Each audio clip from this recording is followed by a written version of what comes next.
الحمد لله وحده والصلاة والسلام على من لا نبي بعده أما بعد فأعوذ بالله من الشيطان الرجيم بسم الله الرحمن الرحيم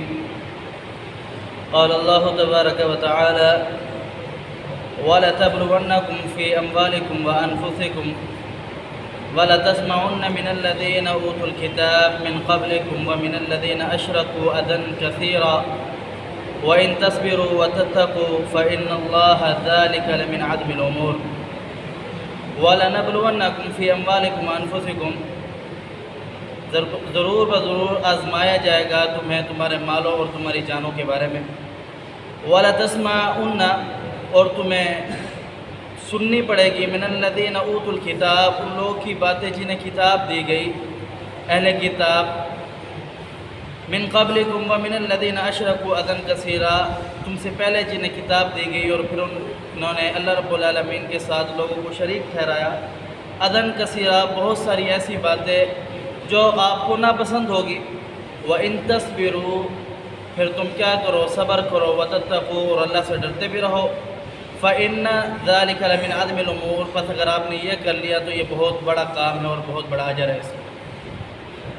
اللہ رب العالمین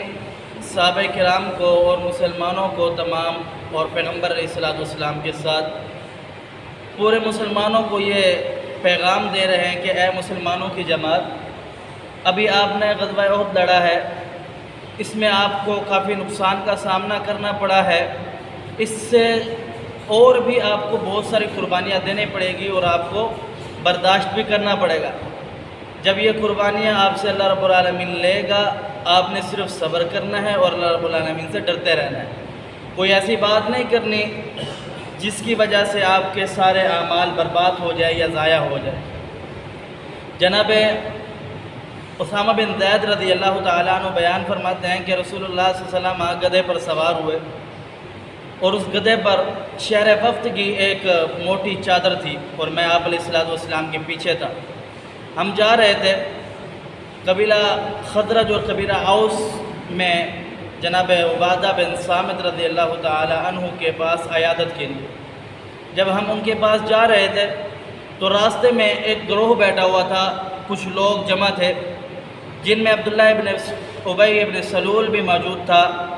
اور اس جماعت میں مسلمان مشرک یہودی کافر منافق سارے موجود تھے اور پیغمبر علیہ السلام جا رہے تھے جب اس جماعت کو اس لوگوں کو دیکھا تو آپ علیہ السلام اپنی سواری وہاں لے گئے جب آپ علیہ السلام اپنی سواری وہاں لے کر کے گئے اور آپ نے اپنی سواری کو روکا اور دعوت دین شروع کی اللہ کے کلام پڑھ کے سنایا عبداللہ ابن ابی ابن سلول جو ابھی تک کہ اسلام کا اظہار نہیں کیا تھا جس نے تھا تو یہ منافق اسلام کا لبادہ اس نے اوڑھا ہوا تھا اندر سے تو یہ کافر تھا ظالم دشمن تھا اسلام کا لیکن اس وقت تک اس نے اسلام کا نام بھی نہیں لیا تھا اور اسلام قبول بھی نہیں کیا تھا ظاہراً بھی تو پیغمبر علیہ السلام کی دعوت پر اس نے کہا کہ آپ کی دعوت بہت اچھی ہے جو آپ نے کلام پڑھ کر کے سنایا ہے ایسا کلام کوئی ہو ہی نہیں سکتا پر کیا کرے ہمیں آپ کی بات پسند نہیں آتی آپ ہمارے پاس نہ آیا کریں اور آپ جو سواری لے کر چل رہے ہیں اس کی جو گرد و غبار اڑتی ہے اس سے ہمیں تکلیف ہوتی ہے اور آپ علیہ السلام جب گئے اس نے اپنے ناک پر کپڑا رکھا اور آپ علیہ السلام کو یہ کہنے لگا تو وہاں پر عبداللہ ابن رواحہ رضی اللہ تعالی عنہ موجود تھے اس نے کہا یا رسول اللہ آپ آیا کریں ہمیں اچھا لگتا ہے اس کے کہنے نہ کہنے سے کوئی فرق نہیں پڑنے والا اور پیغمبر علیہ السلام کو یہ دلاسے دینے لگا کہ عبداللہ بن رواحہ رضی اللہ تعالی عنہ کہ پیغمبر علیہ السلام جس وقت آپ مدینہ منورہ میں نہیں تشریف فرما دے اس سے قبل پورے مدینہ والوں نے ایک فیصلہ کیا تھا کہ عبداللہ ابن ابی یہ بڑا سمجھدار شخص ہے سردار بھی ہے اس کو ایک سرداری کا تاج پہنایا جائے اس کی تاج پوشی کی جائے آپ کے آنے سے اس کی یہ خواہش ادھوری رہ گئی جس وجہ سے یہ آپ کے ساتھ نفرت کیا کرتا ہے آپ کے ساتھ یہ بغض رکھتا ہے اور کوئی وجہ نہیں ہے تو ایسی باتیں اللہ رب العالمین بیان فرماتا ہے کہ آپ کو سننے کو پڑے گی یہی وجہ ہے کہ جناب صحابہ کرام رضوان اللہ علیہ مجمعین مکہ ہو مدینہ ہو کوئی اور ملک ہو جب صحابہ کرام کو دیکھا کافروں نے مشرکوں نے منافقوں نے کہ انہوں نے نہ اولادیں دیکھی ہے نہ بیوی بچے دیکھے ہیں نہ انہوں نے اپنے کاروبار دیکھے ہیں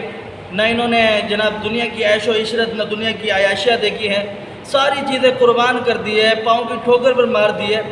ان کا مدعا، مقصد، وجہ یہ ہے کہ پوری دنیا میں اللہ کے دین کو غالب کر دینا، پوری دنیا میں اللہ کے اسلام کو غالب کر دینا۔ تو انہوں نے پوچھا کہ آپ لوگ یہ ساری چیزیں قربان کر رہے ہو،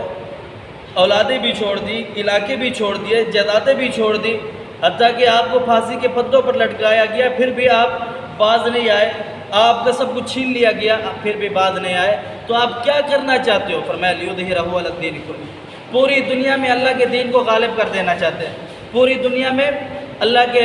کلمے کو غالب کر دینا چاہتے ہیں۔ پھر وہ مذاق اڑانے لگے، ہنسنے لگے کہ یہ دیکھو یہ صحابہ کرام، اللہ کے رسول کے ساتھی، جن کو صحابی کہتے ہیں، ان کے پاس پینے کو پانی میسر نہیں ہے، کھانے کو کھانا میسر نہیں ہے، پہننے کو لباس میسر نہیں ہے، یہ مانگتے پھرتے ہیں معاذ اللہ، اور ان کے دعوے دیکھو پوری دنیا میں اسلام غالب کر دینا چاہتے ہیں۔ اللہ نے کہا کہ صبر کرو، اللہ سے ڈرو۔ پھر صحابہ کرام نے ان دو باتوں کو اپنایا۔ دیکھو مشرق ہو، مغرب ہو، شمال ہو، جنوب ہو، پاکستان، ہندوستان، دنیا کا کوئی کونا نہیں ہو سکتا جہاں اسلام سے کوئی متعارف نہ ہو۔ تو اللہ رب العالمین کی بات کو مانا، پوری دنیا میں اسلام پھیل گیا۔ اور یہ صحابہ کرام کے بارے میں یہ باتیں کیا کرتے تھے، اور یہ باتیں بڑی ناگوار گزرتی ہے کہ آپ کے پاس کچھ ہے نہیں، کنگلے بھوکے، اور آپ باتیں کرتے ہو کہ اپنے نظریوں کو پوری دنیا میں پھیلانا چاہتے ہو۔ جناب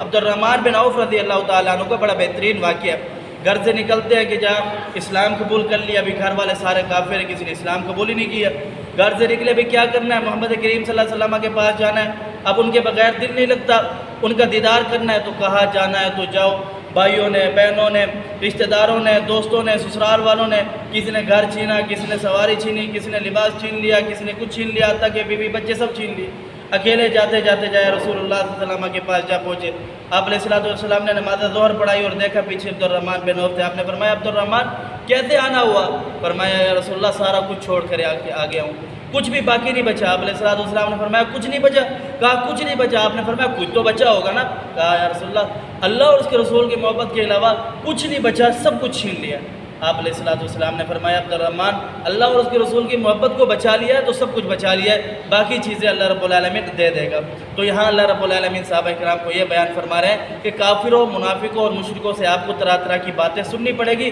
اس پر آپ نے صبر کرنا ہے اور اللہ رب العالمین سے ڈرنا ہے۔ اللہ سمجھنے عمل کی توفیق دے۔ اقول قولی ھذا استغفر اللہ لی ولکم ولسانی ولسائر المسلمین۔